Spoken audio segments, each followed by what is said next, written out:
At the beginning of the 20th century, China looked much the same as it had for hundreds of years.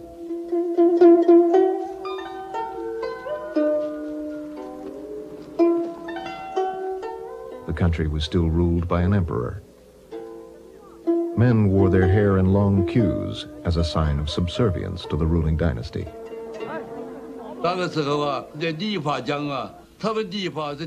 In the old days, barbers carried all their stuff on a shoulder pole, and they worked in the street. If a barber saw a person who had no queue, he could report him. And if he did so, the person could be beheaded. The saying was, keep your hair or lose your head. Beneath the traditional appearance, there was growing discontent with imperial rule.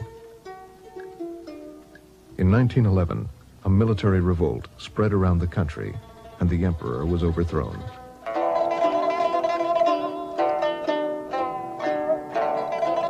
Men cut off their queues in a symbolic gesture of revolution. Sometimes at the city gate, I saw people with big scissors. Whenever they saw someone with a queue, they cut it off. I saw people crying, saying, now they say we are revolutionaries. What are we supposed to do? The cutting of queues was only the beginning of the revolution. The Republic of China was declared. The country was soon caught up in an ideological battle. Two men led the struggle, Chiang Kai-shek and Mao Zedong. The conflict transformed world politics, for in 1949, China became what it is today, the largest communist state on earth. This is the story of China in revolution.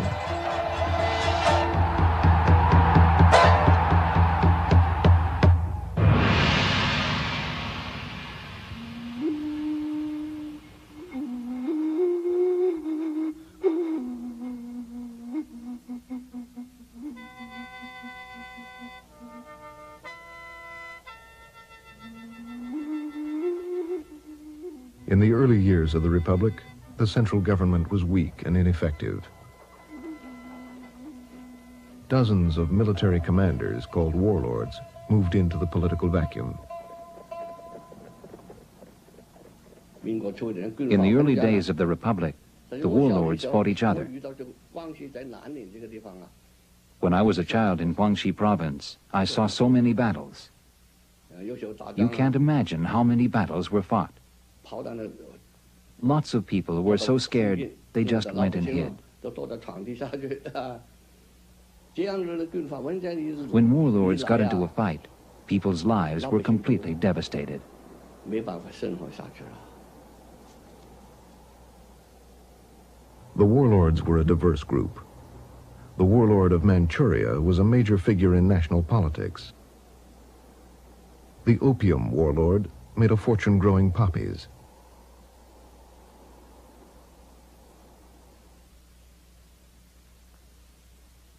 The Christian general was said to baptize his troops with a fire hose.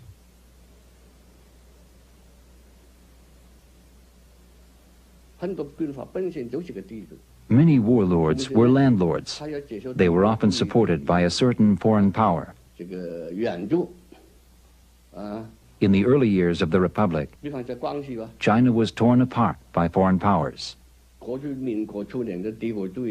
For instance, Guangxi and Guangdong provinces were under the influence of England and Yunnan of France. Since the 19th century, England, France, Germany, the United States, and Japan had traded with China. They based their interests in the major ports around the country.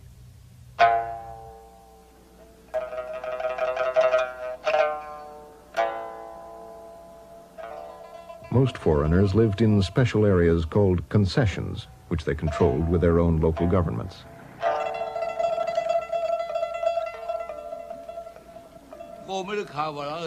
We didn't have the term imperialism. The term came later. We called them foreign devils. They were devils to us. Why did we hate foreigners? We hated any foreigner, any foreign country that wanted to divide up China.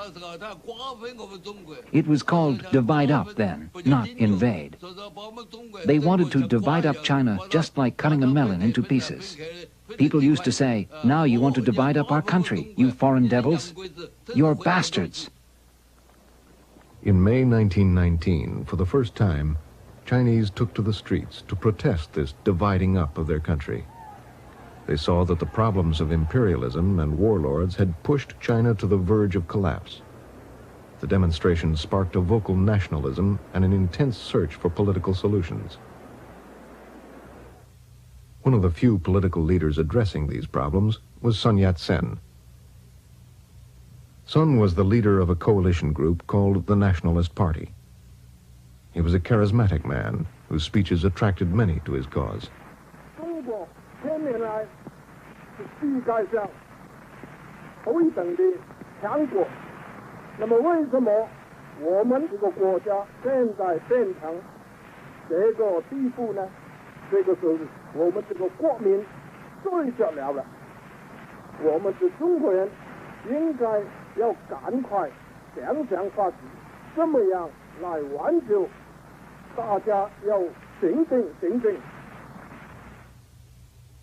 Sun knew that the first thing he needed was an army to defeat the warlords and unite the country. He appealed to Western governments for money for his cause. At the time, none of the imperialist countries wanted to help us. Only the Soviet Union wanted to help us. The Soviet Union had no friends in Asia, so they had to work with us.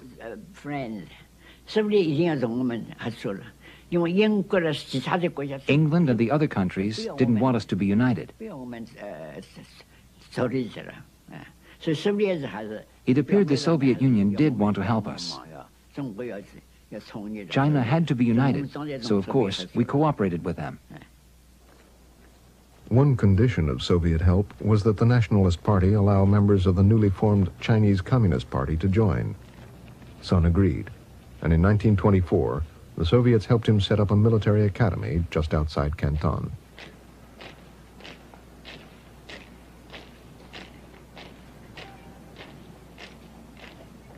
The Whampoa Academy quickly became a magnet for patriotic youth from all over China.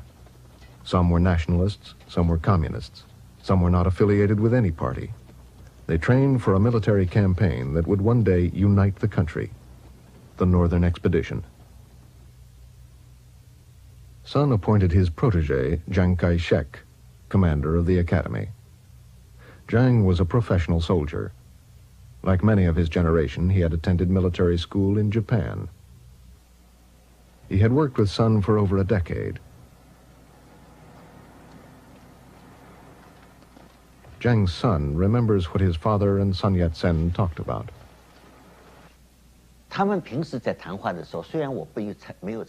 Although I wasn't usually included in their day-to-day conversations, there were times when they were walking, having tea, when I heard them talking about national affairs.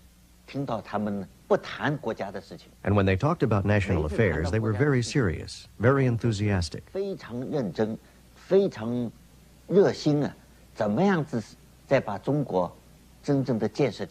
They wanted to build up China, because in the East, we had lived under autocracy for too long. Chiang was the commander of all the cadets and of the academy's staff.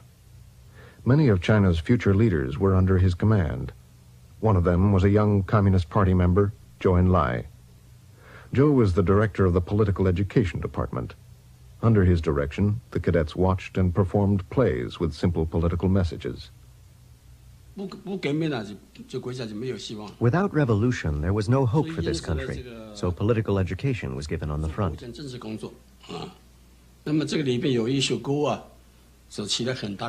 Songs played quite a big role. The song goes like this.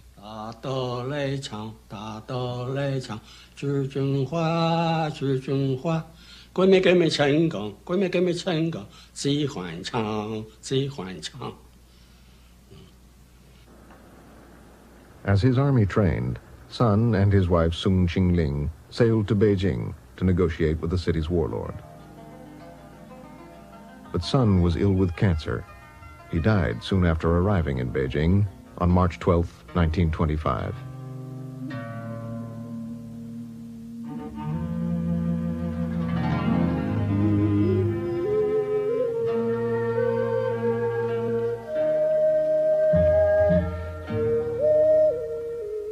In death, Sun was revered as the father of the Chinese Republic.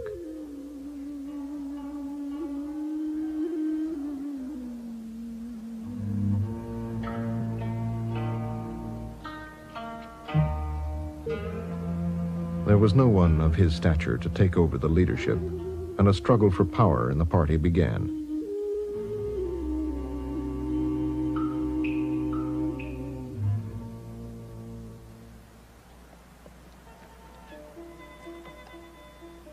Chiang Kai-shek emerged the victor. In June 1926, he was appointed Commander-in-Chief of the Northern Expedition, the campaign to unite the country.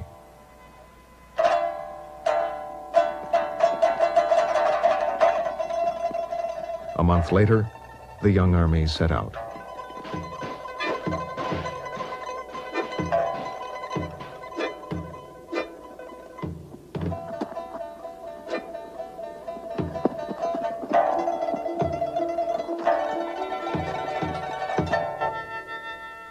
Full of patriotic enthusiasm, they won victory after victory. In just 6 months, they defeated 34 warlords, and they swept up to central China.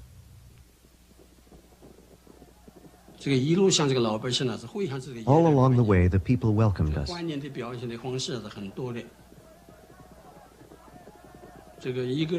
For example, they would boil water and cook sweet potatoes by the side of the road where our troops were passing.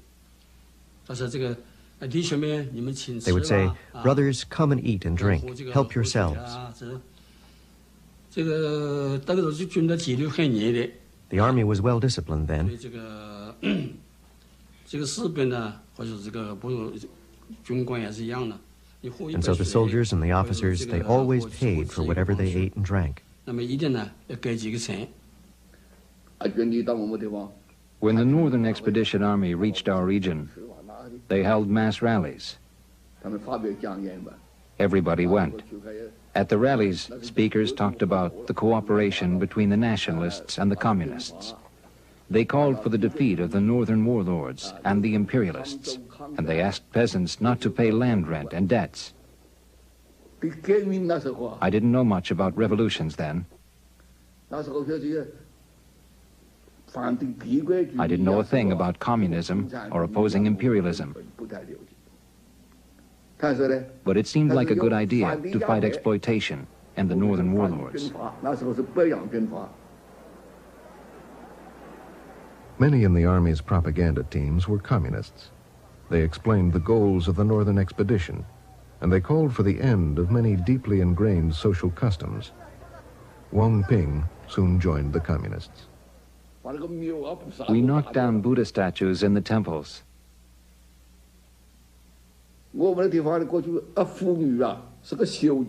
Foot binding was still popular where I lived, and we urged young girls not to bind their feet, and women who had already done it to undo their feet.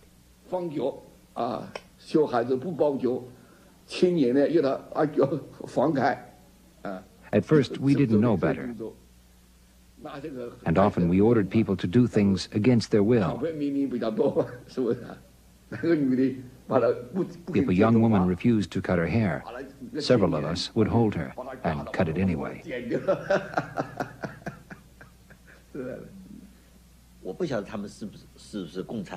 I didn't know what they were up to, communism or whatever, but I saw that they made trouble. They tried to destroy our religion, our family system, and our ethical structure.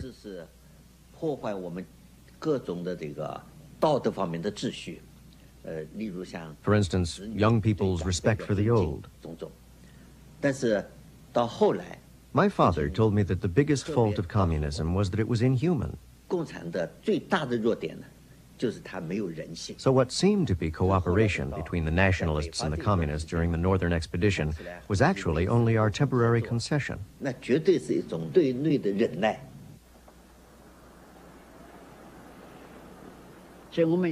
So we wanted to purge the party, but it was a pretty dangerous thing to do.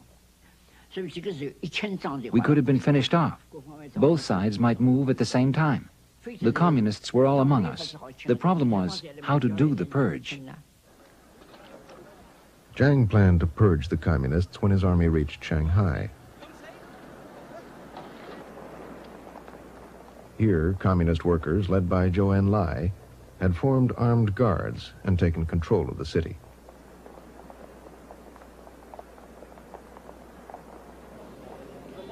They were completely unaware of Chiang's plan to break them, and they eagerly waited for his army to arrive.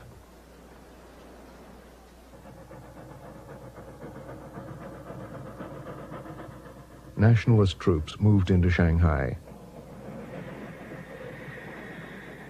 Chiang struck on April 12, 1927.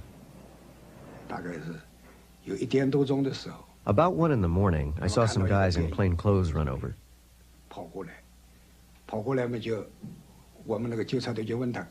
Our guards asked them the passwords, and they began to shoot.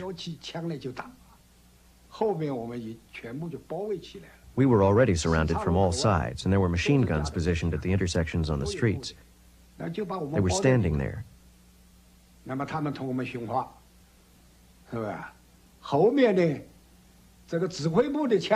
Back at headquarters, all our weapons were taken away.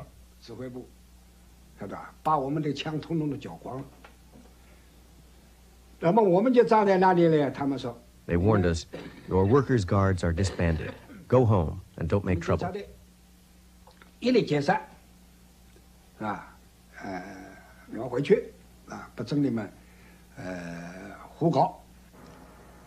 Chiang Kai-shek's army was in firm control of Shanghai. Communists and workers held a huge demonstration to protest the betrayal. There were about 100,000 workers there. They marched down the street towards the machine guns, which fired. And immediately more than 100 people died.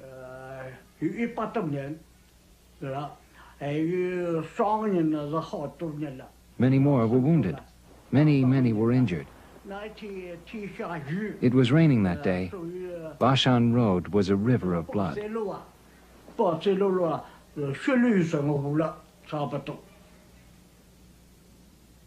I remember it was drizzling, and I saw many people lying in the mud, still moving. It was very sad. When they arrested us, they beat us with rifle butts. Yes, rifle butts. Some of us were hit on the head and were bleeding. Even then, all we said was, good. That was how we showed our defiance. So they hit us and we said, good, good, and we grit our teeth. Chiang's purge spread around the country. Unions were closed. Communists and left-wing organizers were arrested.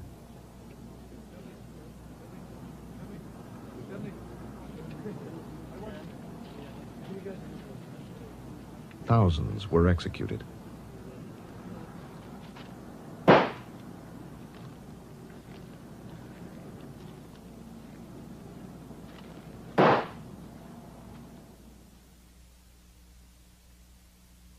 Only days after the purge in Shanghai, Chiang established a national government in Nanking.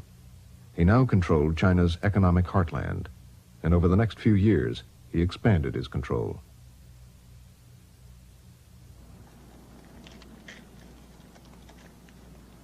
The success of the Northern Expedition earned Chiang tremendous prestige, and he adopted the title Generalissimo.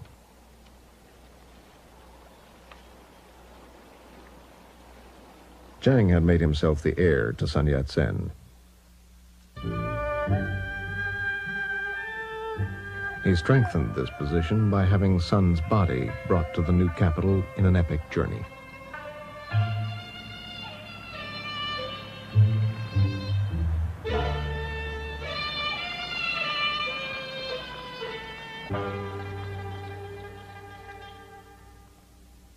He married Sun Yat-sen's sister-in-law, Sung Mei-ling.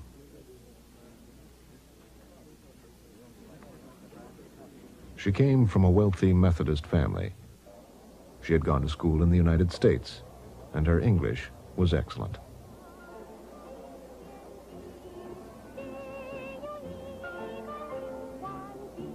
Her charm was a valuable asset to Jiang, for he was a difficult, aloof man who gained respect but not affection.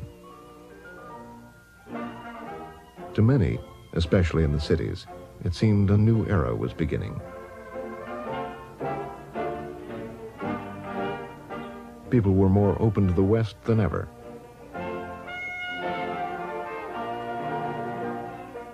Jiang's government began modernization programs.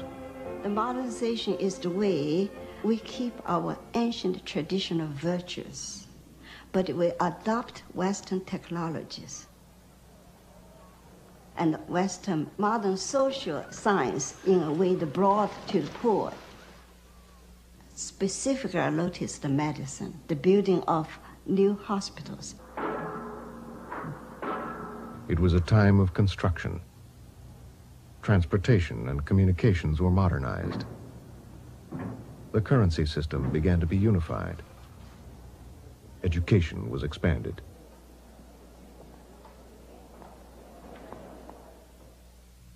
Chiang Kai-shek appointed Chen Li-fu a top advisor. I organized and modernized the party. We made it impossible for the communists to operate. I used American techniques. They used Soviet techniques. Vast security organizations were set up. A top priority was to prevent renewed communist growth in the cities where remnants of the party had gone underground. Shen Zui worked for the security police. We knew they were communists by their speeches, their posters, or the articles they wrote. Or if we searched their homes, we'd find communist papers. That was the correct way. But if we had doubts, we'd say, better to kill an innocent one by mistake rather than let a bad one go. After all, they were fighting the nationalists for power.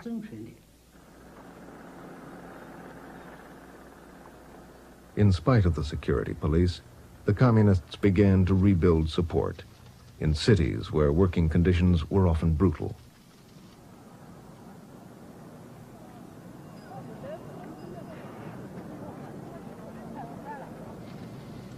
In factories, child labor was common.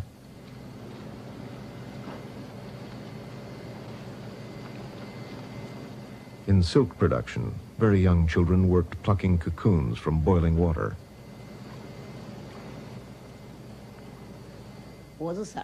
I came to Shanghai when I was 12. We were so miserable. You had to work 17 hours a day. Later, a progressive worker in the factory told us that people were not born to be poor. One was poor because of the exploitation by others. There is exploitation by the capitalist on one hand, and exploitation by the labor contractor on the other. You do the work, and he takes the money. I had no idea what revolution meant. All I thought was that the worker made sense, and that he cared about us poor people. Well, he said, there is a country where there is no oppression and no exploitation, where everybody has a job and food.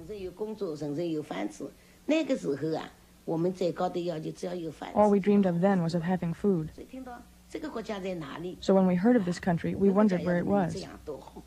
If only our country could be like that. That's what we hoped for. So we liked to listen to him, and we felt we could do whatever he told us. We would follow him even if we had to risk our lives. What country was that? He wouldn't tell us which country it was. It wasn't until later we knew that what he referred to was the Soviet Union. Chinese communist leaders believed that the revolution would be led, as Marx had written, by workers in the cities. But a small group in the party believed the key to revolution lay in the countryside, where most of China's people lived. This renegade group was based in Jiangxi province. It was led by Mao Zedong. Mao came from a prosperous peasant family. He was a founding member of the Communist Party. He had worked with the nationalists at the military academy in Canton, training students to organize peasants. After Chiang Kai-shek's purge, Mao returned to the countryside. By 1927, he and a small group were organizing peasants in Jiangxi province. Conditions made the area a fertile ground for communist activities. 哎呀哈嘞，望着麦子树大高，楼上俺青年唱着苦心那歌。正月开始就忙米煮，一到2月忙管我，3房5月加粮食，加到一旦晚上啊喽。加到宽来3分4，本到高烧里高多。 挂条我来有万竹子，万条竹子是毛骨头，丢条我连毛米煮，找一个里拽戳戳，就等10月，天换地都是蛮难啊个。 In South China, there were huge gaps between rich and poor. Rents were high, and taxes were often collected decades in advance.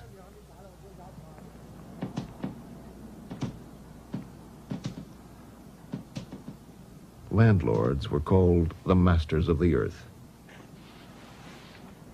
One of the 4 tyrant landlords, by the name of Zhou, came to our house and saw my 15-year-old sister and took her to be his wife.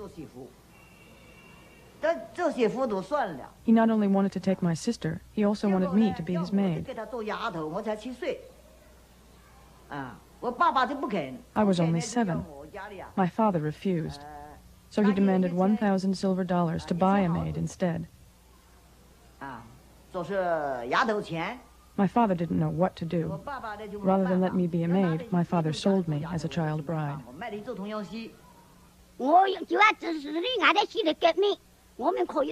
People told me if I joined the revolution, I would have my freedom.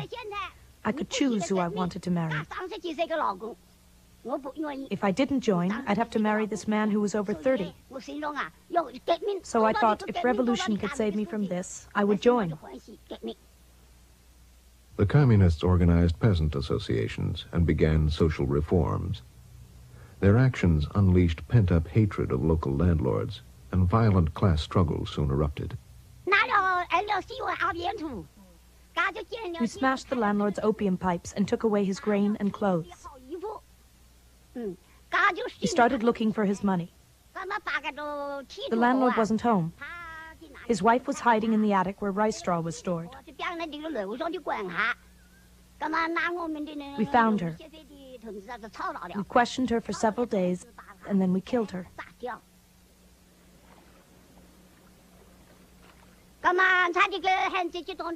We gave the grain to those who had nothing to eat. Some got about 50 pounds, some got 100.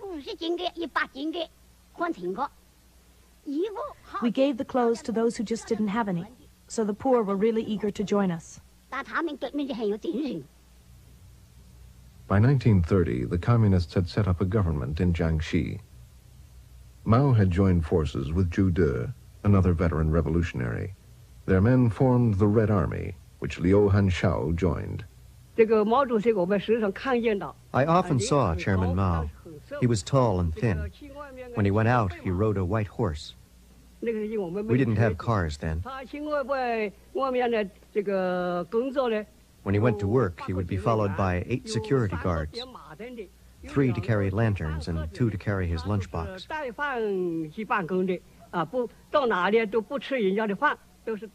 He wouldn't eat in someone's home. He took his meals wherever he went. Sometimes when there was a meeting, he would stand on a mound and shout slogans. He would shout, "Advance to Nanjing! Advance to Nanking! Take Chiang Kai-shek alive!"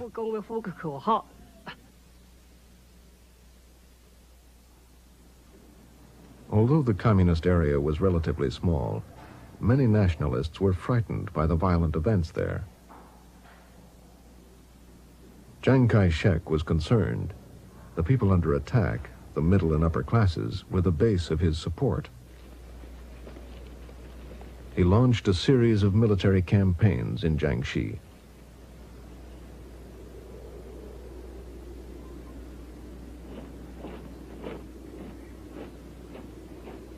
They were defeated. Our main forces would lure their troops, lure them into the mountains, like we did in the battle at Longgang. We would lure them in and then pull back. This is called pulling back your fist before you strike. It was like drawing them into a bag. And suddenly we'd surround them and wipe them out.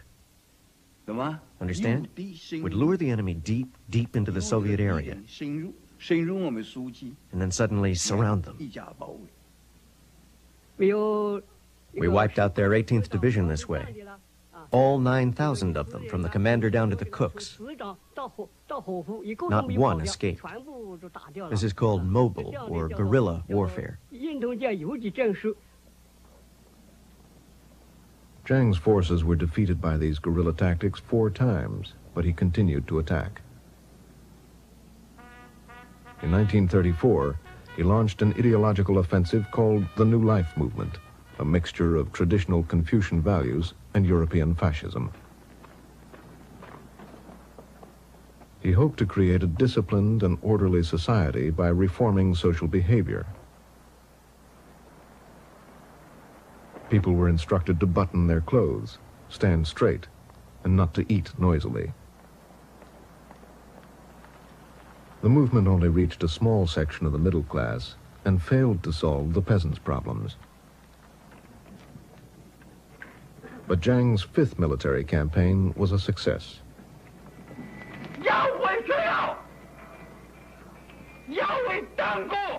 In an all-out effort, Chiang had gathered nearly 1 million soldiers and all the military machinery he could muster. And he changed tactics. We adopted the tactic of moving step by step. The stronghold tactic, do you understand?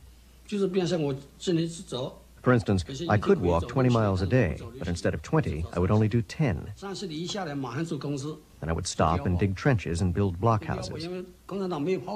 Since the communists didn't have cannons, they couldn't take well-defended blockhouses. So our troops worked very hard to build them, and we wouldn't advance until a place was firmly in our control. This was how we tightened our stranglehold on the communists.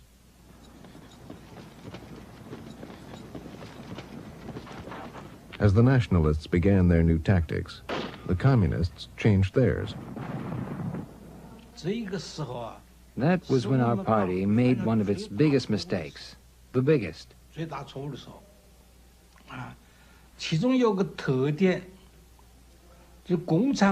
What happened was that the Communist International sent an advisor, leader,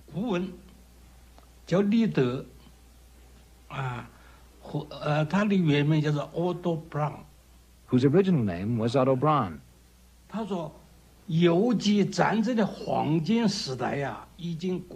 He claimed that the golden age of guerrilla warfare was over and that it was now time to develop positional and regular warfare.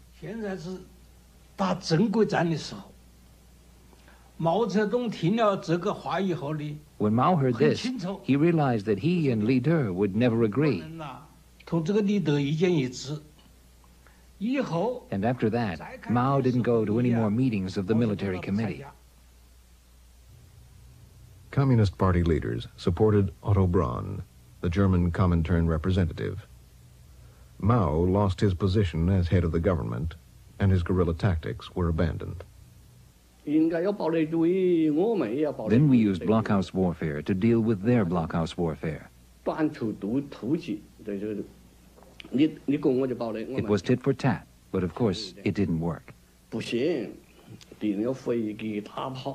They had planes and cannons. We had nothing. So the communist area shrank and shrank.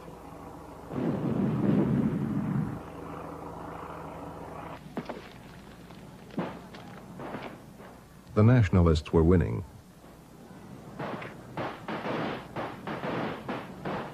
communists had already lost much popular support because of their violent class struggle. By the summer of 1934, they were losing badly. We were being killed off. The revolution wasn't plain sailing. There were people who wavered and were traitors. They saw the situation was going from bad to worse, and they changed with the wind. Communist organizers were arrested by the nationalists. A nationalist official wanted to bail me out of prison to force me to be his concubine. I didn't want to, but they threatened me, saying, if you won't, we'll put a firecracker in your vagina and light it. Aren't you afraid? Sitting or standing, I was just as tall as anyone else. Why should I be someone's concubine? I didn't want to, but what could I do? Finally, they took a red-hot wire this long and forced it through my leg. One from this side, and then from that side. They put the hot wire through my leg. I still have the scars.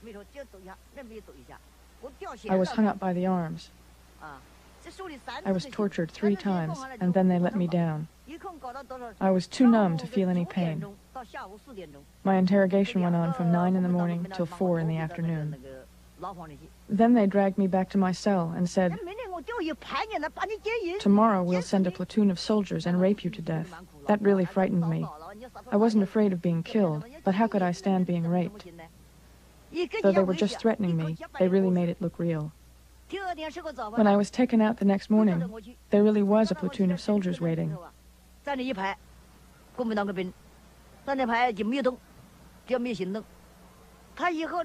The officer said, "Just look at those men. If you don't confess, you'll be raped to death, right here." I said, "I don't know who is a communist, and I'm not a communist leader. I'm just a laundrywoman." I didn't tell them a thing, and in the end, they sent me to the concentration camp at Zhejiang. They never got anything out of my mouth. In October 1934, nearly 87,000 communists broke out of the nationalist blockade. They began a forced retreat which became known to the world as the Long March. For over a year, they walked an average of 17 miles a day, often through hostile territory. Nationalist troops chased them much of the time. The soldiers crossed 24 rivers and climbed 18 mountain ranges, and they walked more than 6,000 miles.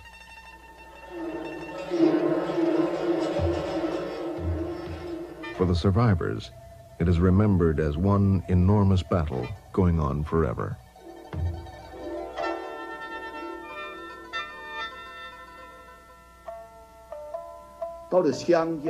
By the time we got to the Xiang River, we had lost half our troops. We lost 30 to 40,000 people. They weren't battle casualties. We lost them on the road. We were on the march day and night. Everyone was complaining bitterly. We didn't know where we were going. Chairman Mao was out of power. He marched with the troops. When they reached Zuni, meetings were held. Otto Braun and his supporters claimed that the nationalists had won because they were stronger. Mao said it was because Braun's tactics were wrong. For the first time, Zhou Enlai openly sided with Mao.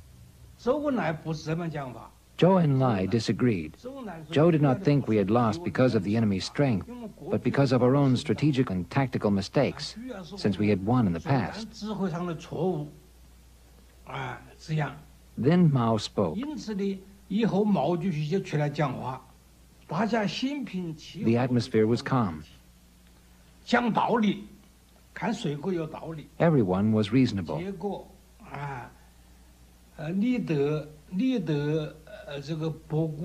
In the end, most decided that Li De and Bogu were wrong. Most people agreed with Mao's ideas and wanted Mao as our leader on the Long March. We were so happy. We called an officers' meeting. We had a meal, 2 dishes. We were banging on the tables with our chopsticks. Yeah, yeah, banging on the tables. We were so happy we were dancing. We supported Mao.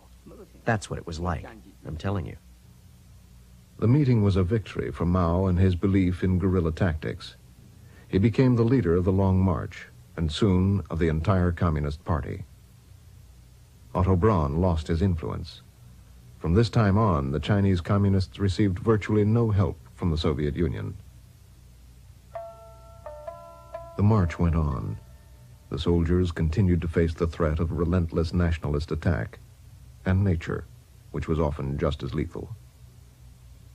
When they crossed the snowy mountains, most of the troops who came from the south were completely unprepared.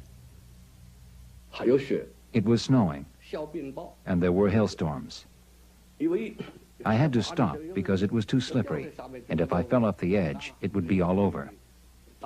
And it would be easy to fall off.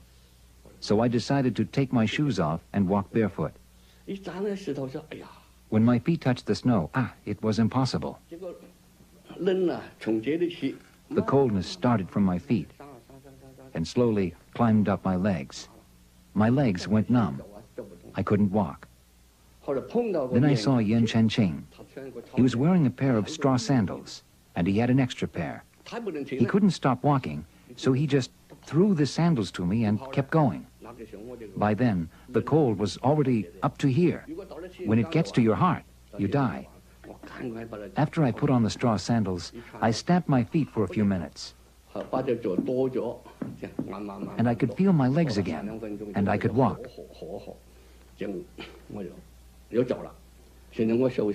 I still have a photo of us.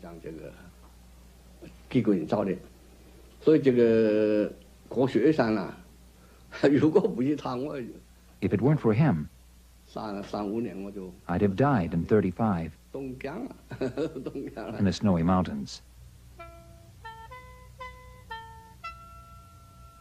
Hundreds did die of cold, altitude sickness, and exhaustion. The shared hardships forged firm bonds between the soldiers and earned Mao unswerving loyalty. Mao Zedong gave me his ration to eat. 3 little steamed buns in a little bowl this big. At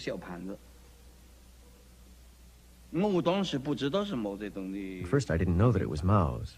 In one bite, I ate 2 of them. When I found out it was his meal, I stopped eating. He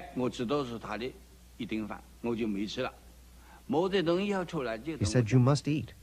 You still have to march." He forced me to eat the last one. So Mao was very kind to his subordinates. He took good care of us.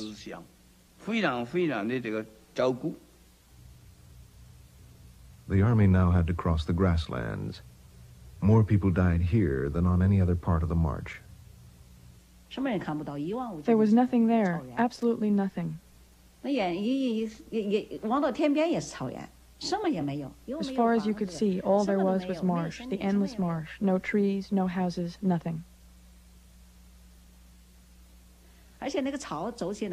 Stepping on the grass was like stepping on bean curd. It was soft. From time to time, someone stepped in the wrong spot and fell into the mud. If you fell in up to here, it was all over. When the mud was up to your chest, no one could save you. You could die at any second. You just couldn't tell.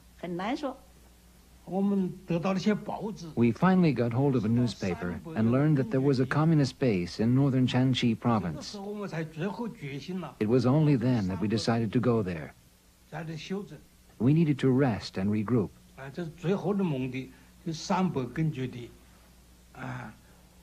We knew it was extremely poor there, but we had nowhere else to go.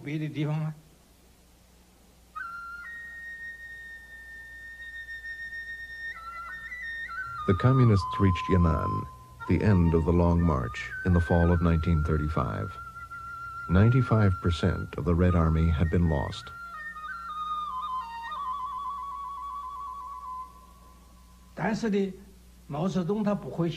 But Mao didn't lose confidence. He asked us a question.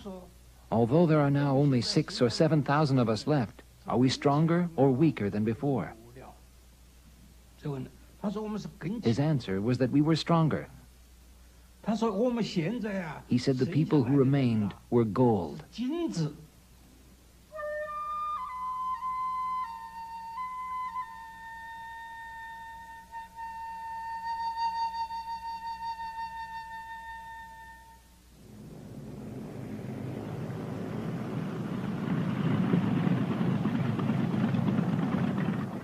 Chiang Kai-shek had nearly wiped out the communists. But he faced another threat, a foreign threat, which many considered more dangerous than the communists: Japan. For years, Japan had had economic interests in North China and Manchuria.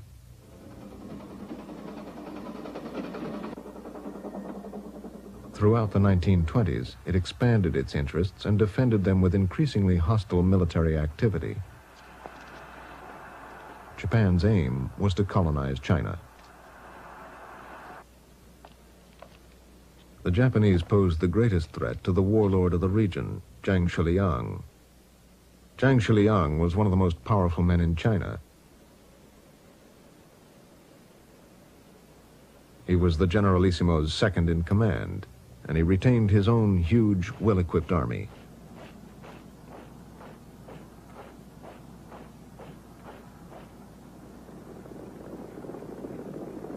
In September 1931, the Japanese attacked Zhang Shiliang's troops. We bore the brunt of the attack. The brigade commander gave orders. First, he telephoned me and asked me about the situation. Then he gave the order, "Don't resist. You are not permitted to resist." I pointed out that the enemy had already begun to attack. He said then, "Collect the soldiers' weapons and hide them in the storehouse." I said that there was no way I could collect the soldiers' weapons and hide them when the enemy was shelling us. He said, "Then why don't you withdraw?" I said, "I have only received an order to offer no resistance. I have no order to withdraw."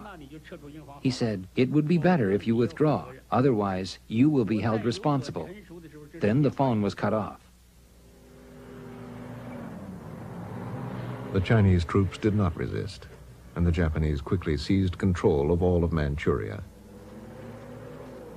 Chiang Kai-shek, afraid the Japanese military would crush China, had chosen a policy of non-resistance. His deputy commander, Zhang Shiliang, protested the situation.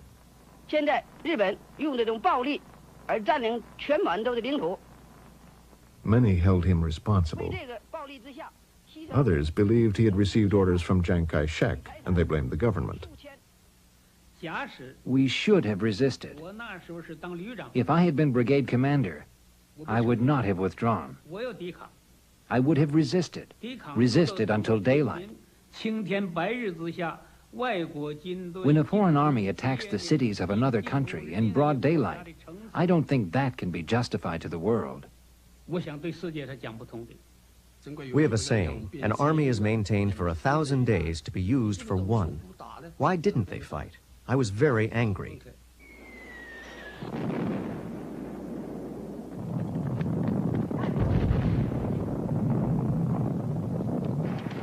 The Japanese used Chinese protests as an excuse to attack Shanghai.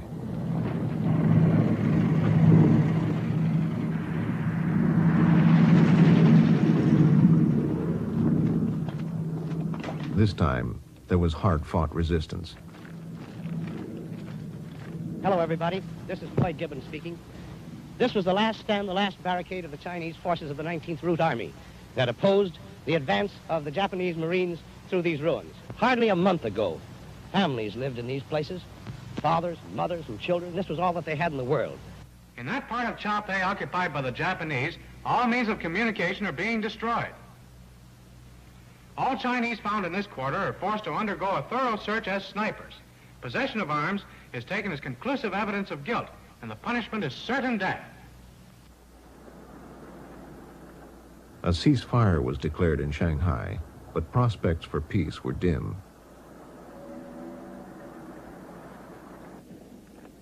On March 1st, 1932, Japan set up a puppet government in Manchuria, which they renamed Manchukuo.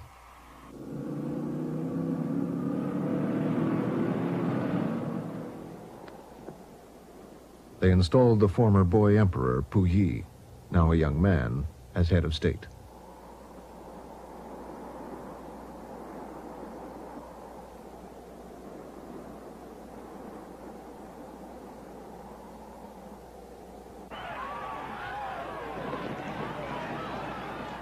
The Chinese were angered and humiliated by the Japanese attacks and by the government's response.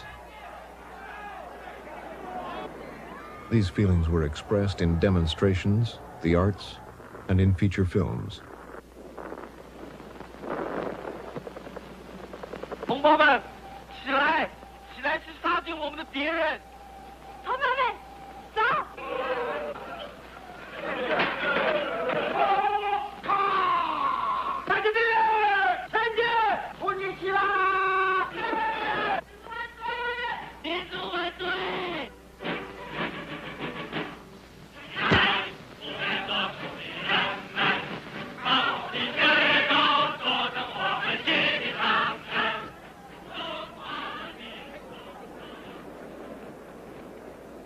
But demonstrations against Japan were quickly suppressed by the government.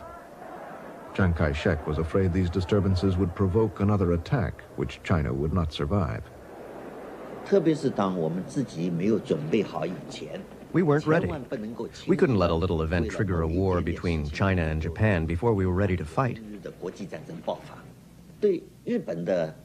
The best way out was to persuade the Japanese to give up the idea of invasion. We tried everything. The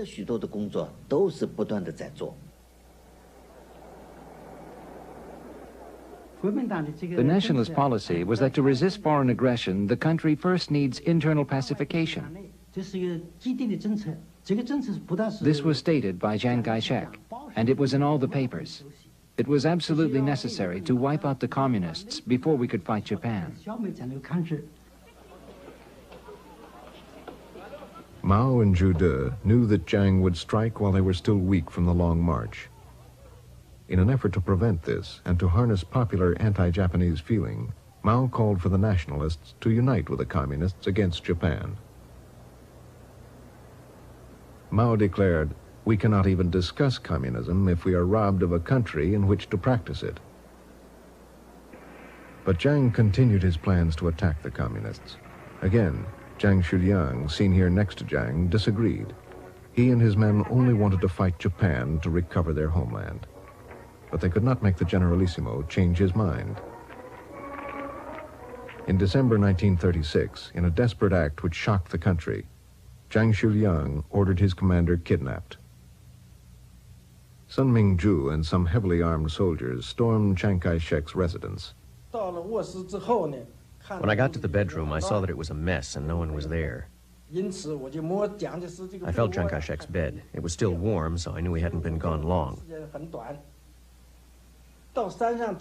So we went up, and behind the hill I saw him squeezed between two rocks. It was a spot that everyone called Tiger Stone Rock. He was standing there. He was very frightened. His face was covered with dirt. He was in pajamas because he hadn't had time to get dressed. I saluted and said, "Please, Generalissimo, come quickly." I was afraid that someone might shoot him. I felt a heavy responsibility. The day he was kidnapped, our Central Committee immediately held meetings. In the evening, we held an emergency meeting. Everyone was trying to figure out how to save him. Madame Chiang flew to Xi'an.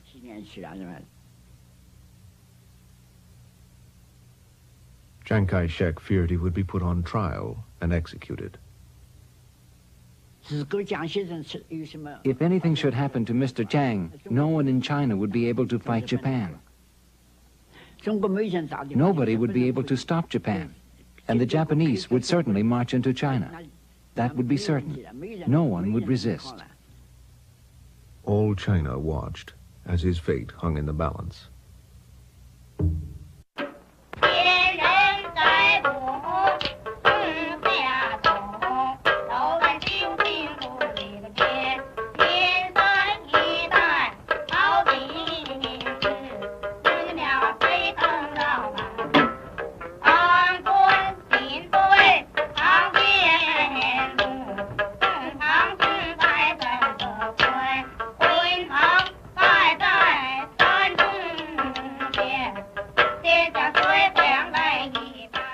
Shanghai, China, the Paris of the Orient. In newsreels of the 1920s and 30s, life here looked fun, an exotic mix of East and West.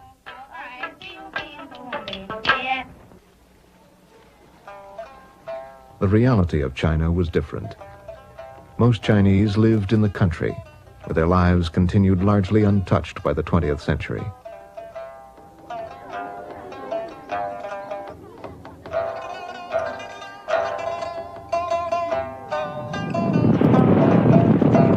The people of China were about to be engulfed in years of violent conflict, years which would dramatically change their country and their lives.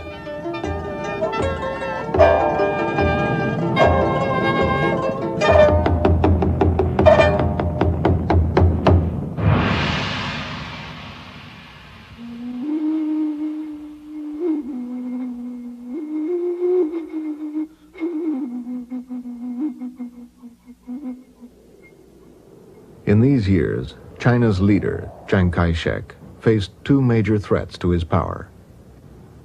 The Communists, led by Mao Zedong, and the Japanese. They controlled most of North China and planned a full-scale invasion. Many Chinese demanded that Chiang's government fight Japanese aggression, but he was afraid the Japanese military would crush China, and he refused. In December 1936, anti-Japanese feeling boiled over and created an astonishing crisis. Chiang Kai-shek's deputy, in an effort to force his commander to resist Japan, kidnapped him.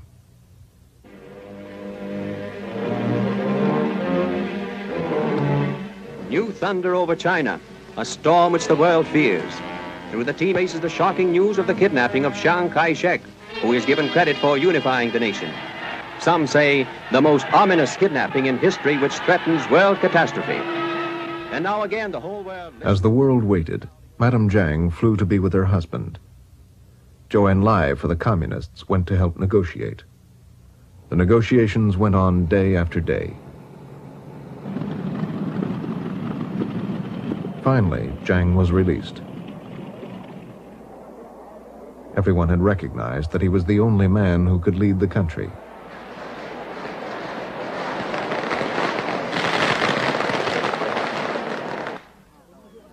And he had at last agreed to work with his old enemies, the Communists, against Japan.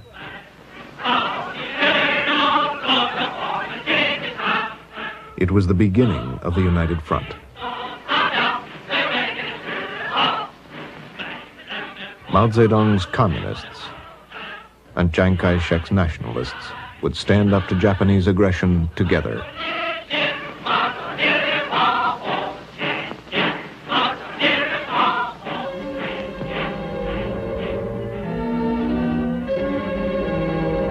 Here's where it started. The Marco Polo Bridge, a few miles southwest of Peiping. On July 7th, 1937, fighting broke out on this bridge between Chinese and Japanese troops. Within days, Japan launched a full-scale invasion of China. It was the beginning of World War II in Asia.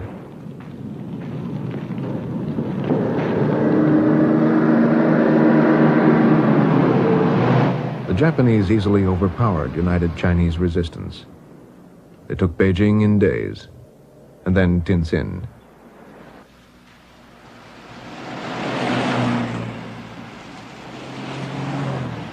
The Japanese swept inland.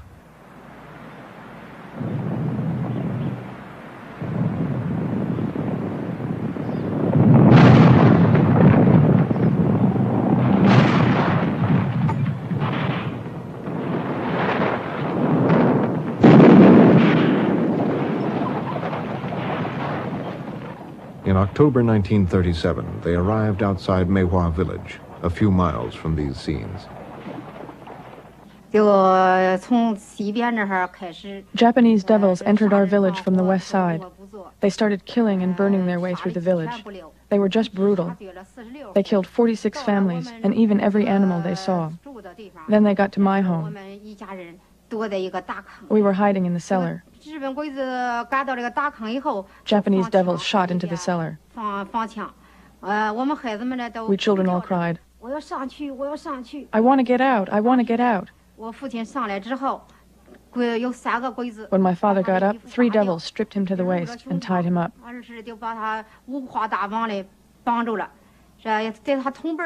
He was tied up with more than 10 other men.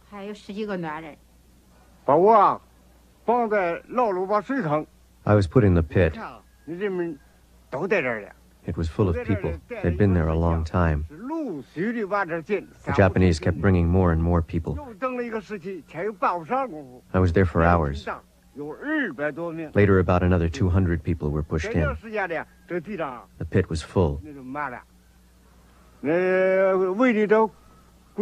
Bullets were whistling. A bullet hit my hand. Felt numb and hot. It didn't hurt. I didn't move. It got dark. I ran away.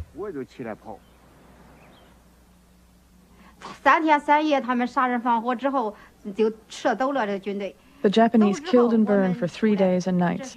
Then they left. My grandfather and mother started looking for my father's body. They found it in that big pit. There were bullet holes in his chest. He was killed by the Japanese devils.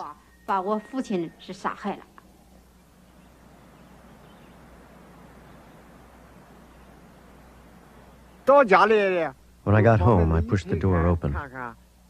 It was quiet. No one was there. I wondered what had happened to them. I looked everywhere and I couldn't find them. I went outside. I saw that there was fresh earth in the courtyard. I thought someone must be buried in it. And I went over to the well. The winch had been torn out. People were in there, too. I asked a couple of people to help me. I found my grandmother, mother, and 2 sons buried in the earth. I pulled my wife and 3-year-old out of the well.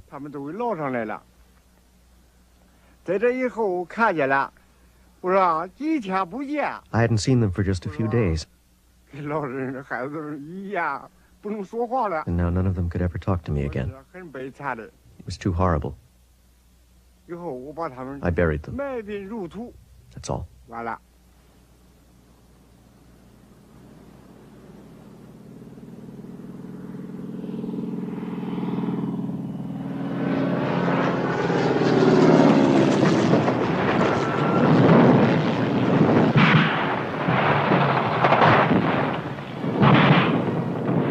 Shanghai was bombarded.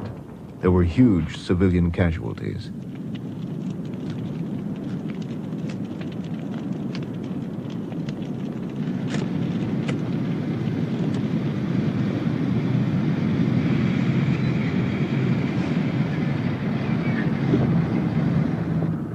Nationalist troops fought hard, but they were forced to retreat. Shanghai fell in November 1937. In just 5 months, the Japanese had captured half of China's seaboard. Chiang Kai-shek and his wife appealed to the world for support. To you, who are enjoying the serenity and security of your own homes, I wish to bring a message from the women of war-ridden China. It is this: if you wish to avoid the calamities that are befalling China now, and the killing and mutilation of your loved ones and your fellow beings, boycott Japanese goods. The battle for the capital, Nanking, was fierce. Again, the Japanese overpowered nationalist resistance. December 1937, the Japanese entered the city, and they began to butcher civilians. An estimated 200,000 men, women, and children were massacred. It was called the Rape of Nanking.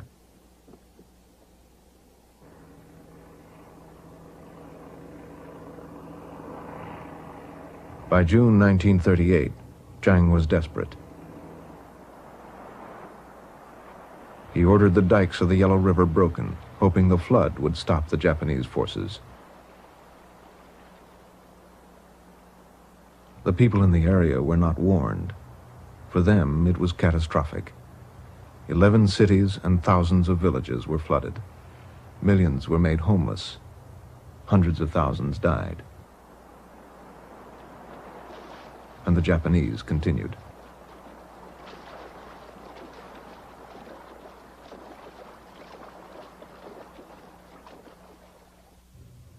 They had taken all of Chiang Kai-shek's power base. Now he adopted classical military strategy to trade space for time. Taking advantage of China's huge size, the government and the army retreated thousands of miles inland.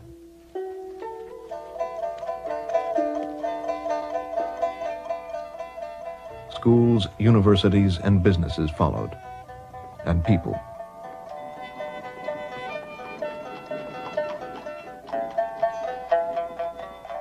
From all over occupied China, millions left their homes and fled in a massive exodus.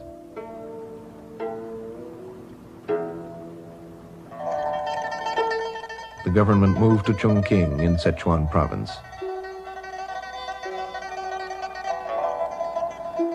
It was a remote, undeveloped region ruled by warlords and had never been under Chiang's control.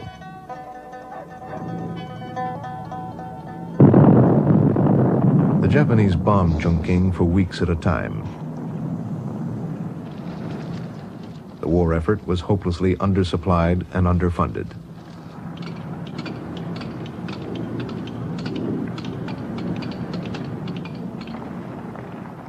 Chiang shored up his government with propaganda and parades.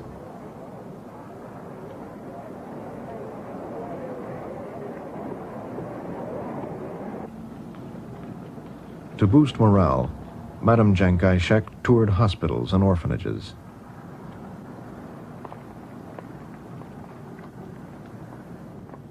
Chongqing held on.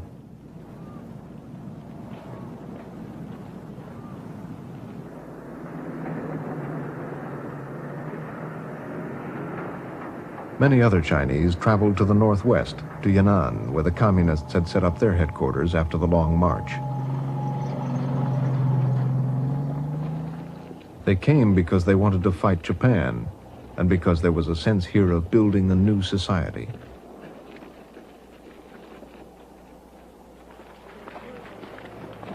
The atmosphere of these early days is remembered as one of enthusiasm and exuberance, the Yan'an spirit.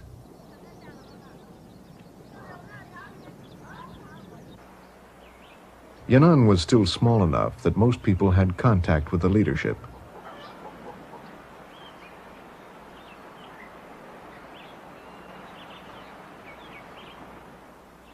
Mao was developing some of his most important theoretical work. He was adapting Marxism to conditions in China.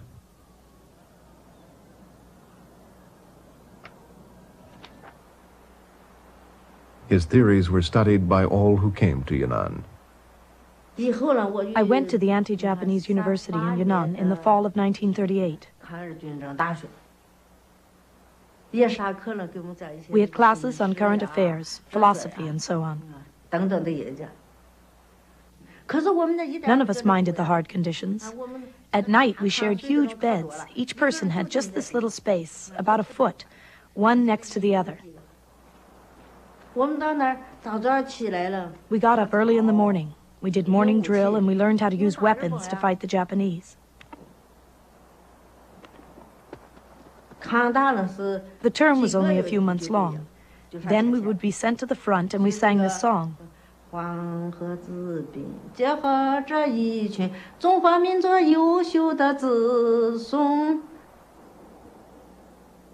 From Yan'an, the young people were sent to work in villages throughout North China and Manchuria.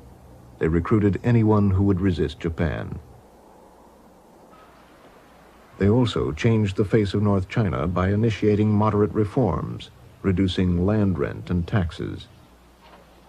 They held elections and introduced voting. The communists carefully built rural middle-class support, and they avoided the violent class struggle they had used in the past. Our slogan was, if you have money, give money. If you have a gun, give your gun. And if you are healthy, come and fight. We didn't attack the rich. We even allied with landlords as long as they were not collaborators and wanted to resist. I am from a rich farming family. When the party started in our area, why did they come to us, who were upper class? Because the poor peasants couldn't afford to give up their work in the fields. Besides, they were not necessarily more progressive than we were.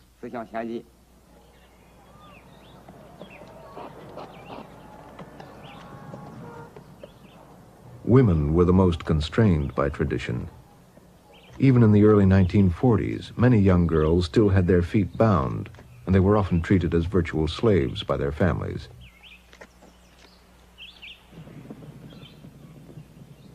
For example, a woman had no rights in her own family. Since she had no income, she was dependent.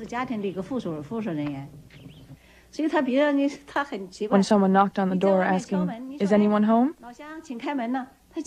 she would say, "No, there's no one here."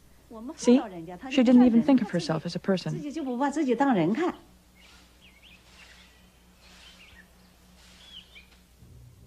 Wang Xinlan had married Xiao Hua, a young communist officer. After work, Xiao Hua and I used to walk through the village holding hands. Sometimes after dinner, we would just sit there, talking and laughing. They were very envious.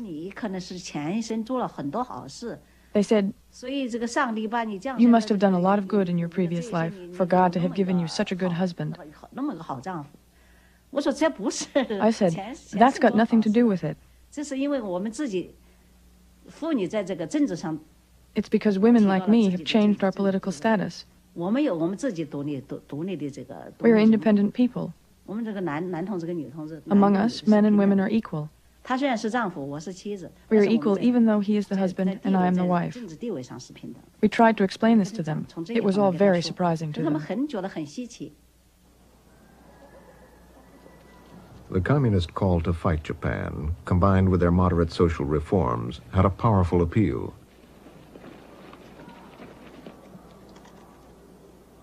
Throughout North China, the party established a solid base of support. And the resistance they organized was effective. Liang Yangheng describes how he and a friend ambushed a Japanese regiment which came to their village. These two areas had more than 10 landmines. When the enemy came, we triggered the mines. They got blown up on both sides. We wouldn't let the bastards get away. The enemy came towards us, and the two of us were really happy. The guy with me was called Feng He. I said, "What about it, Feng He? You get the officer. I'll get the guy over there." Feng He aimed at the Japanese officer. Bang! He got him right in the head. He keeled over. I pulled my trigger. Bang! Got another one. The enemy sent a regiment with 100 carts. They came to take our wheat, but we didn't lose any. Their carts didn't go back empty, though. They carried the bodies of 60 dead devils. The Japanese responded to communist resistance with a campaign of terror called Burn All, Kill All, Loot All. They decimated any village with communist connections and fragmented communist control of the region.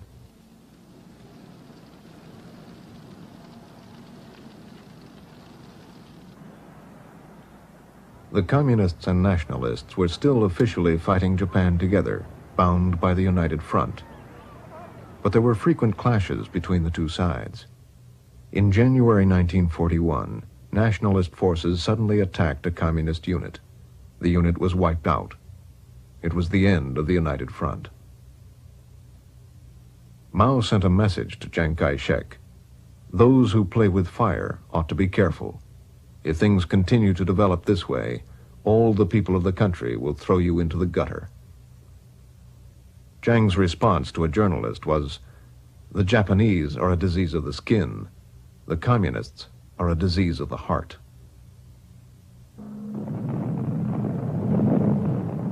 Chungking, the Japanese continued to bomb Chiang Kai-shek's wartime capital. By December 1941, the war had been going on for nearly 5 years. Nationalist armies had taken beating after beating. Japan was winning the war. Japan launched a surprise attack on Pearl Harbor, and the United States declared war on Japan. I knew then that Japan was bound to be defeated, bound to lose the war. Today, we, the people of the United States, fighting a desperate rearguard action against the Japs, grimly realize that our future depends upon holding a fighting China as our ally. Well, may we ponder what might happen if China should fall, if the full force of Japan, now deadlocked in China, were released to strike into India, into Australia, into Mexico or Canada, or California. Despite the propaganda, the Allies gave China low priority. They were struggling to survive the war in Europe. General Joseph Stilwell was named the top American commander in China. Stilwell had lived in China and he spoke the language. His job was to keep China in the war and improve its fighting capacity.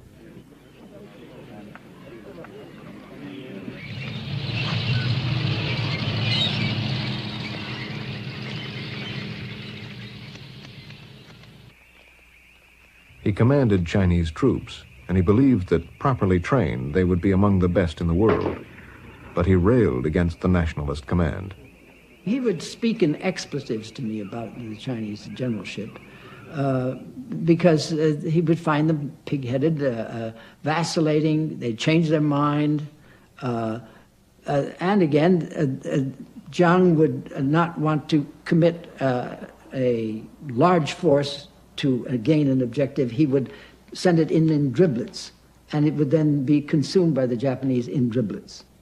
Stilwell found that the Generalissimo was unwilling to commit his troops against the Japanese because he was saving them for use against the Chinese communists. He had 500,000 of his best troops blockading the area occupied by the Chinese communists. Stilwell soon saw the Chinese war effort was hampered by another problem: corruption. It started at the top with Jiang's inner circle, his wife's family, and a handful of his oldest friends. They controlled the economy and made enormous profits from their positions.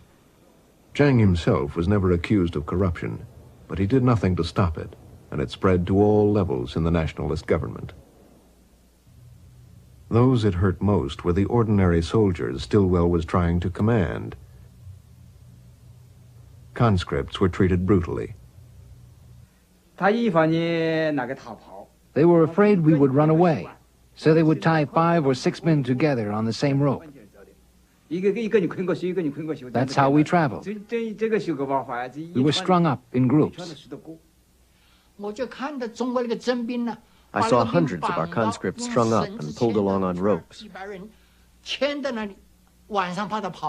At night, to stop them running away, they tied their legs. I saw it with my own eyes. The nationalists had corrupt officers. They put sand in the rice to replace what they had taken. We ate moldy rice with a lot of sand in it. They said we were drafted to fight Japan and defend our homeland. If they really meant it, why didn't they give us food and clothes? Why was there corruption? Poverty. If America didn't have enough food and clothing, corruption would exist there too. As the Chinese saying goes, only when one has food and clothing will he know ethics. Nearly 1.5 million men died of starvation or illness before ever reaching their units. 1 out of every 10 men drafted during the war.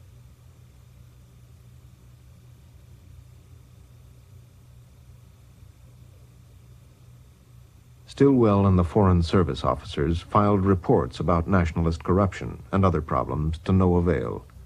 Nationalist censorship and the American media bolstered Jiang's image. Well known to every American is lean, keen Generalissimo Chiang Kai-shek, undisputed leader and idol of 450 millions of Chinese. In 1943, Madame Jiang visited the United States and charmed Congress and the public. Let us not forget that Japan in her occupied areas today has greater resources at her command than Germany. Let us not forget that during the first 4.5 years of total aggression, China has borne Japan's sadistic fury unaided and alone.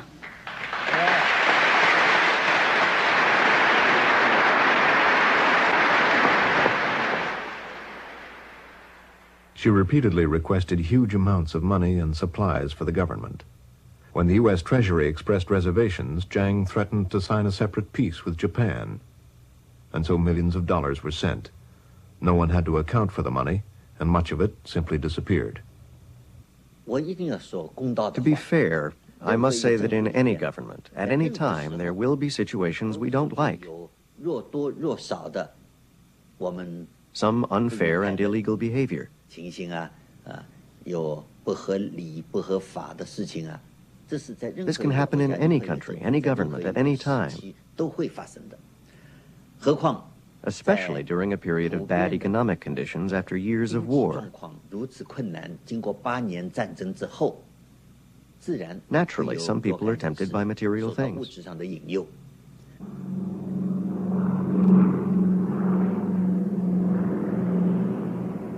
In August 1944, a group of American officers flew deep into northwest China to Yan'an. Anxious to improve China's fighting capacity, Stilwell and the American government wanted to know if the communists could be used effectively in the war. The Foreign Service officers who went to Yan'an were called the Dixie Mission. It was the first official Western recognition of the communists. My first impressions, well, Mao Zedong was a large, even then slightly tending towards plump individual with a very smooth face, no facial hair to be noticed. And he was not what you would call charismatic. He was straightforward, did not dwell on polite phrases at all, but there was no question that he was the boss. Everyone was deferential to him, including people like Zhou Enlai and Zhu De. They looked to him, and when he spoke, no dog barked. Mao was now the undisputed leader of the communists. The year before, Mao Zedong thought had become their official ideology. No criticism of Communist Party policies was tolerated.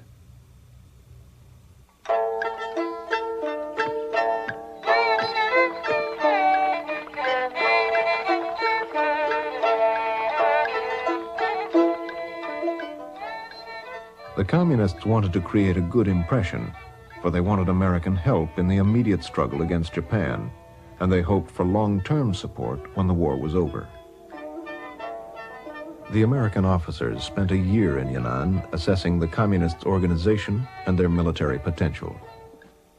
Apart from a few Russian advisors, they saw no evidence of Soviet support.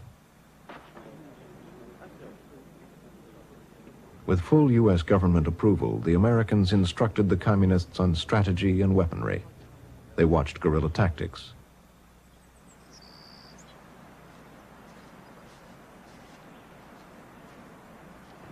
They traveled out from Yan'an and watched the communists attack Japanese blockhouses. They saw that the communists controlled huge areas in the countryside of North and Central China. Patrick Hurley, President Roosevelt's personal representative, visited. His mission was to mediate between Jiang and the communists. When Hurley arrived in Yan'an, the plane sat down and the door was flung open, and there stood Hurley in his Major General's uniform, you know, glistening in his white mustachios and his 6'3", and he let out a Choctaw war whoop. And of course, the Chinese were much too courteous to stand and say, what goes on, you know. They just, I suppose they assumed that this is the way foreign devils behave when they appear upon a scene somewhere. China was a very complex phenomenon, and it really baffled him, I think. He had great difficulty with identifying who the various Chinese were.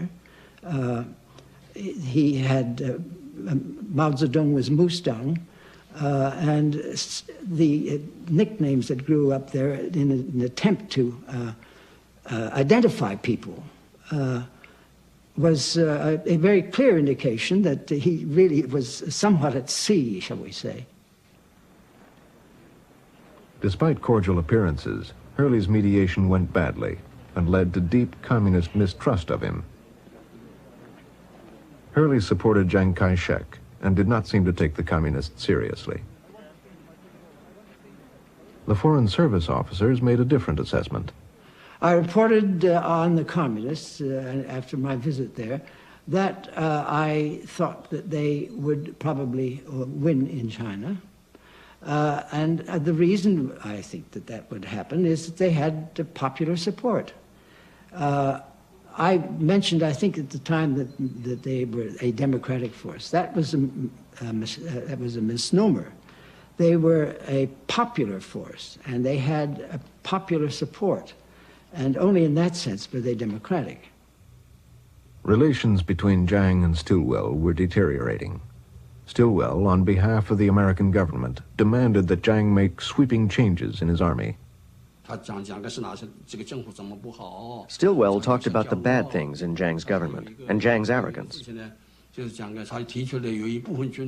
He also asked that part of Jiang's troops be placed under his direct control and that Americans be appointed high-ranking officers. Chiang Kai-shek did not accept that. But all those were not the main disagreements. The biggest disagreement was that Stilwell wanted to send weapons to the communists, to arm communist troops, which was the last thing Chiang Kai-shek wanted. Jiang demanded Stilwell's recall.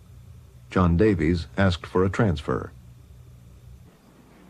Almost every American officer with in-depth experience in China was fired or resigned.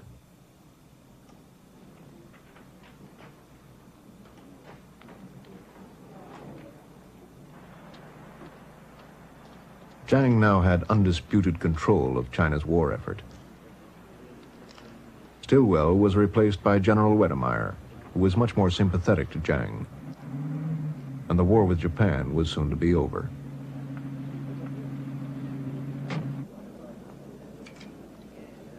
In August 1945, the atomic bomb was dropped on Hiroshima, and the Japanese surrendered.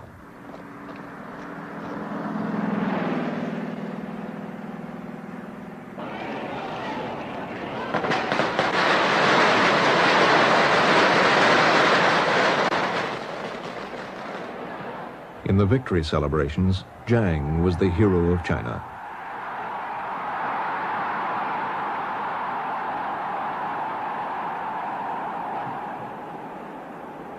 But the quick end of the war left an important question unresolved. Who would take the Japanese surrender in North China?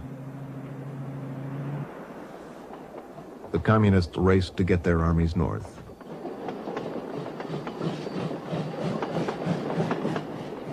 Nationalist troops were airlifted by America to arrive first. General Lu Jingzhao remembers what Mao said about Chiang Kai-shek. He wants to come down the mountain to harvest peaches. That's what Mao said. Our people and our army had made great sacrifices behind the Japanese lines. So we wanted to take the surrender in those areas. I rode all night back to the front. You couldn't say we were harvesting peaches, but we did want to taste a few.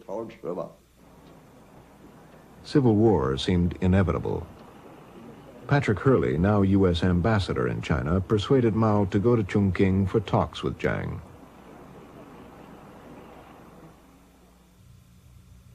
The two men had not met in nearly 20 years, since the days of Sun Yat-sen in Canton. Jiang addressed Mao as elder brother, and Mao made the toast, "Long live Chiang Kai-shek." But the talks led nowhere. President Truman did not give up. He sent General George Marshall to mediate.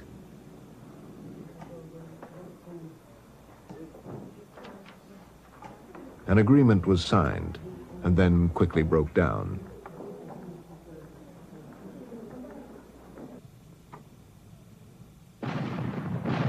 The Civil War began.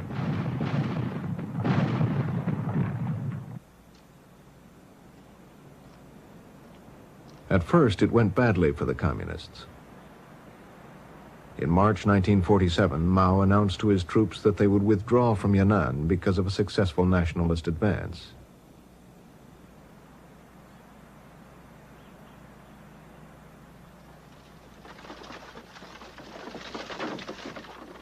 But Yan'an was only a symbol and not the base of their power. Their real power lay in the vast countryside of North China and Manchuria.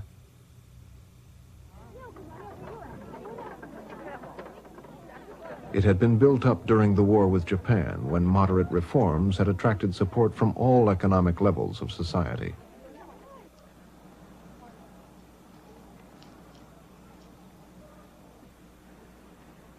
Now the communist leadership decided to expand their support by concentrating on the poor.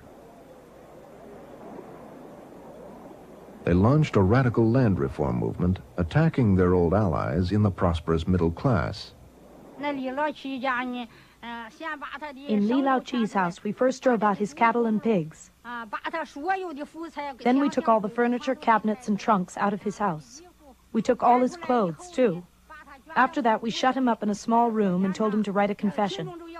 Then the people wanted to struggle with him. They shouted, "Li Laoqi, you must confess honestly. Who did you exploit? How much money have you piled up? Where have you hidden it? You must confess." We struggled with him for a long time. He had buried his silver dollars underground. We got him to confess where he had hidden the money. As the poor divided up the land of the prosperous, many communists were torn between the demands of the party and of their families. Even veteran party members were attacked. When the reforms came, you had to go along with them. Because I was a party member, I had to take the lead. My parents didn't agree with me. Even though they were in charge of the family property, they had to listen to me.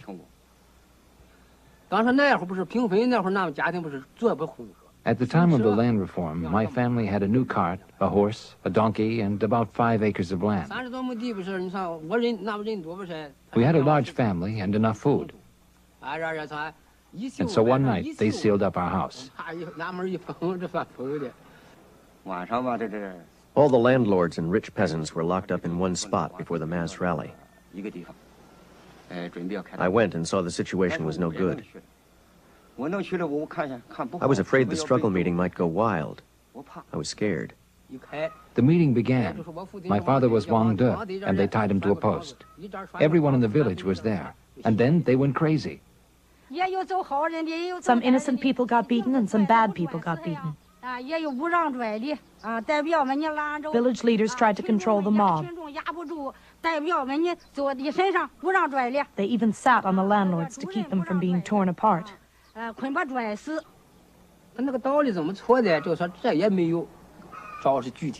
What they did was wrong. They ignored the facts. If you weren't poor, if you were better off, then you were guilty. That's how they reasoned. Land reform had become mob rule. It tore families and villages apart.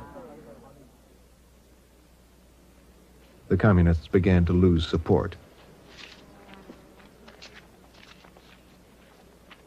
In December 1947, Mao urged restraint. 5 months later, the movement was stopped.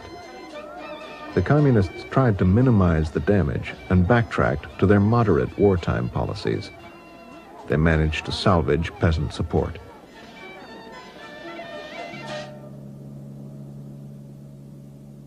In the cities, people's lives had not improved after the war. Massive economic problems were undercutting Jiang's support. The government's financial policies were chaotic.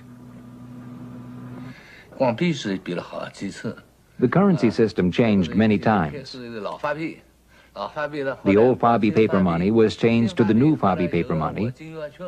Then that was changed to the gold yuan. Then, when there weren't enough gold yuan, it was changed to the yuan shikai silver dollars. There was also gold, and even American dollars were used. The currency system was in complete chaos. So when people got paid in the morning, they would rush to buy things, because prices would rise by the afternoon. Sometimes the price would double.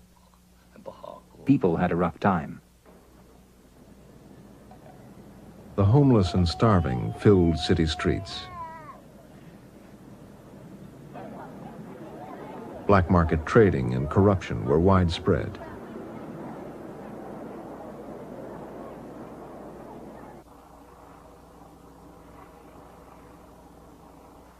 To make matters worse, in 1947, floods in the south destroyed the rice crop.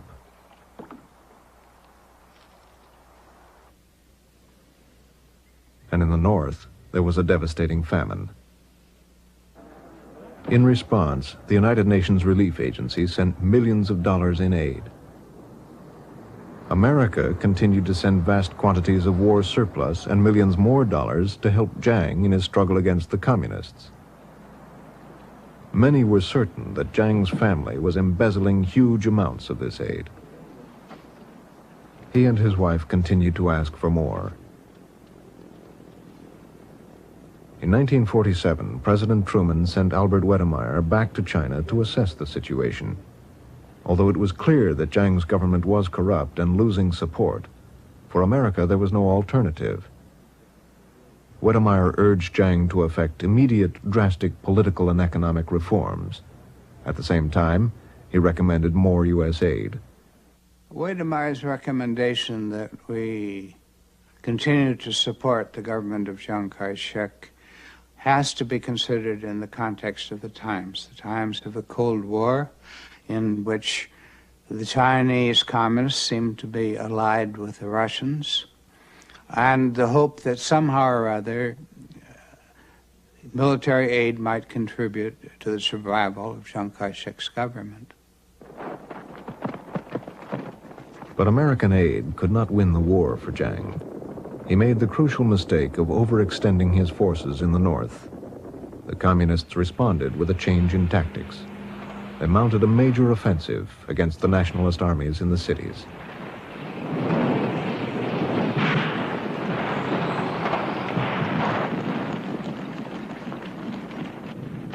The change of tactics worked. By November 1948, after only a month and a half, the communists won control of North China. Nationalist troops were crossing over to us in divisions and armies. When we first got to the Northeast, we had 100,000 troops. Now we were 400,000 or 500,000 strong. Our equipment all came from the United States and Chiang Kai-shek. There was a joke among the soldiers.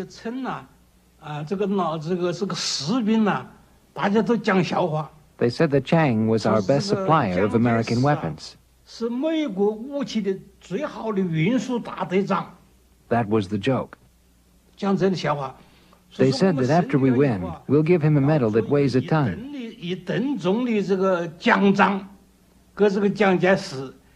because he did such a good job for us. After 8 years of fighting Japan, nobody wanted to fight anymore. Even I didn't want to fight anymore. Chiang Kai-shek reprimanded me. This war has to be fought. If we don't wipe out the communists, we'll die without a place to be buried.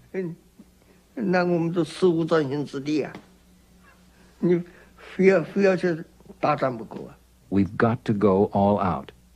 I couldn't say anything to that. He was my teacher, my academy commandant. He had been my commanding officer for many years. All I could do was obey. With North China under communist control, the battle for central China began. Huang Wei led Chiang Kai-shek's crack 12th Army.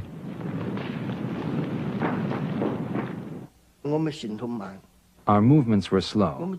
Our equipment was heavy, cumbersome. We were fighting, retreating, and bringing up reinforcements simultaneously.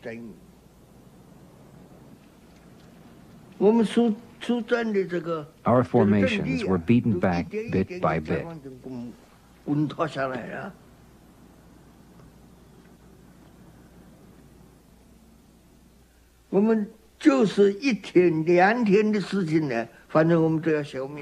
We would be wiped out in 1 day, 2 days' time. So I gave the order to flee.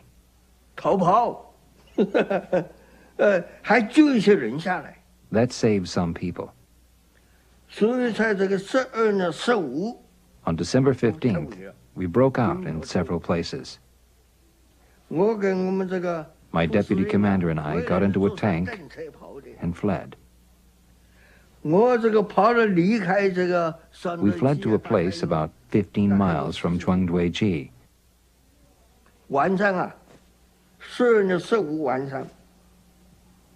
That evening, the evening of December 15th, the tank I was in broke down, couldn't move.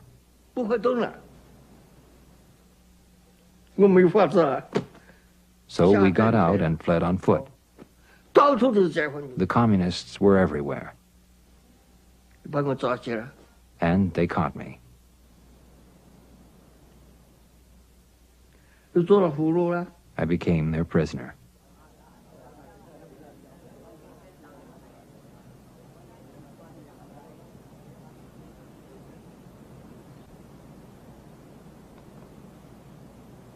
The nationalists failed because we completely lost the people's support.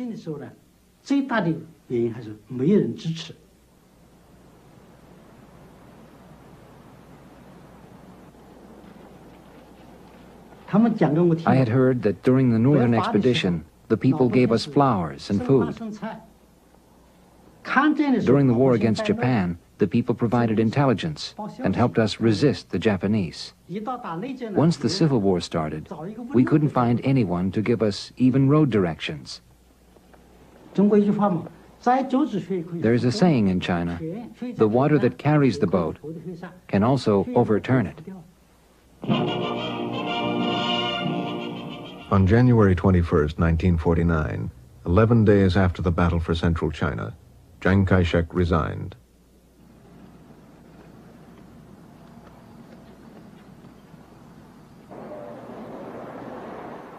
In Shanghai, people were leaving in droves. Chiang Kai-shek and his government retreated to the island of Taiwan. It was carefully planned. They took a huge part of China's art treasures and all of the central bank reserves. U.S. aid followed. The last shipments of arms and ammunition were sent to Taiwan, not to China. The government of Chiang Kai-shek had already made its preparations for transfer to Taiwan. So we never stopped supporting Chiang Kai-shek. Chiang did not give up all hope. My father's first order was for us to examine our past mistakes, both domestic and international. Secondly, we should prepare to recover the mainland. He never said we should fight our way back. What we should do was help the people on the mainland overthrow the regime.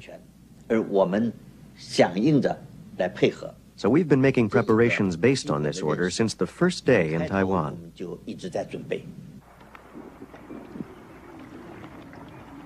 The war continued without Chiang Kai-shek.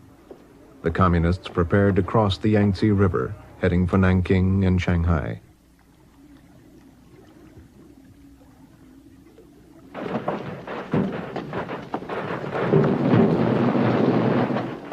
They quickly overcame nationalist defenses.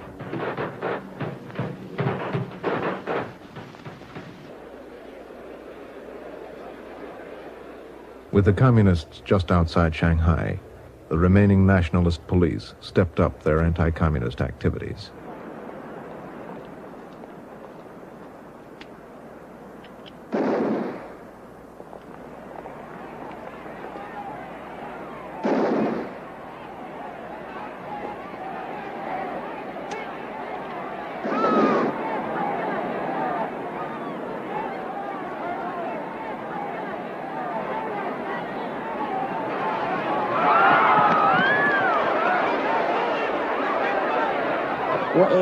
My husband had been arrested by the nationalists, and I couldn't find him.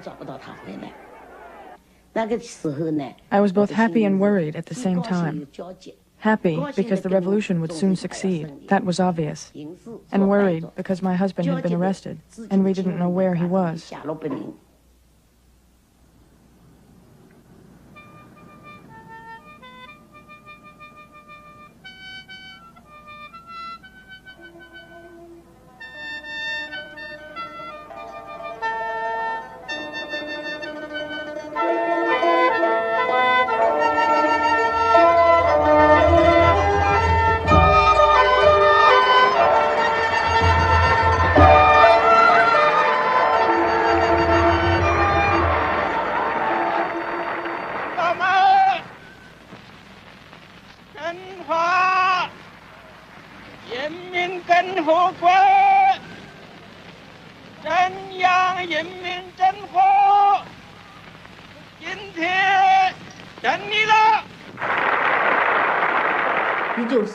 On October 1st, 1949, we listened to the radio. We heard the ceremony of the founding of the People's Republic of China. Chairman Mao proclaimed that the Chinese people had stood up. All of us were overjoyed. We jumped around. We were really proud and happy.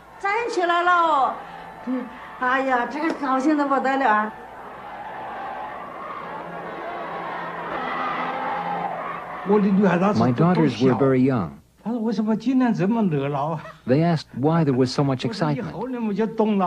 I told them they would understand when they were older.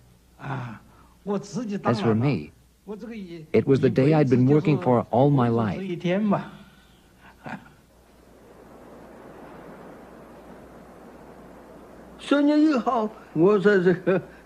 October 1st, I was locked up in the war criminals prison.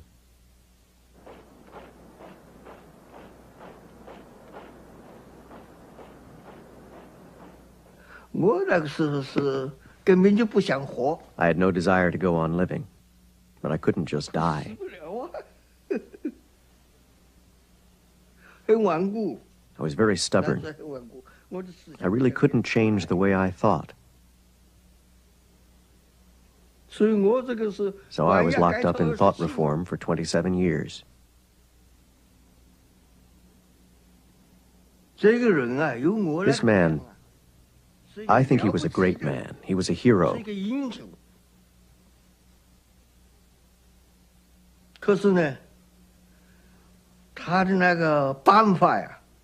But his methods were the old ones of China.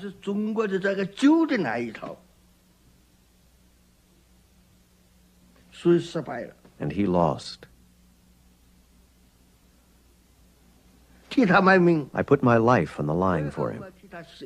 In the end, I was buried alive for him. You could say I was loyal to him to the end. Loyal to the end.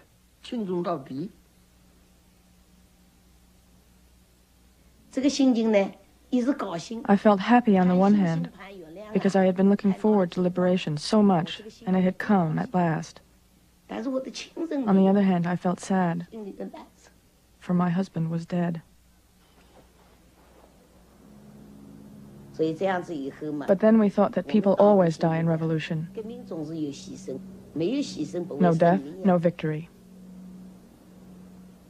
光能冰雪上，一起来救亡，拿起我们的武器，刀枪，走出工厂钱庄课堂，前线去吧走上。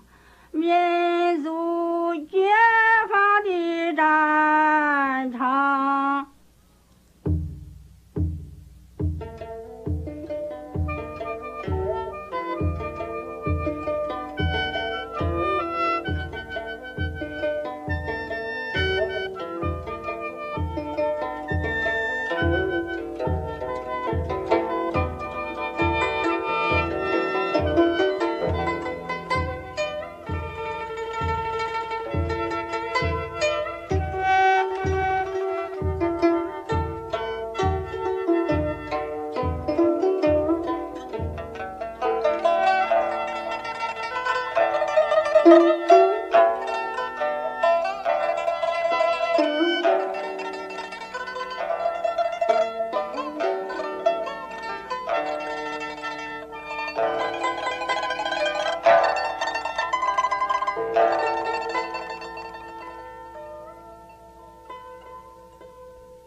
Major funding for this program was provided by the National Endowment for the Humanities. Additional funding was provided by the John D. and Catherine T. MacArthur Foundation, the Corporation for Public Broadcasting, and the New York Council for the Humanities.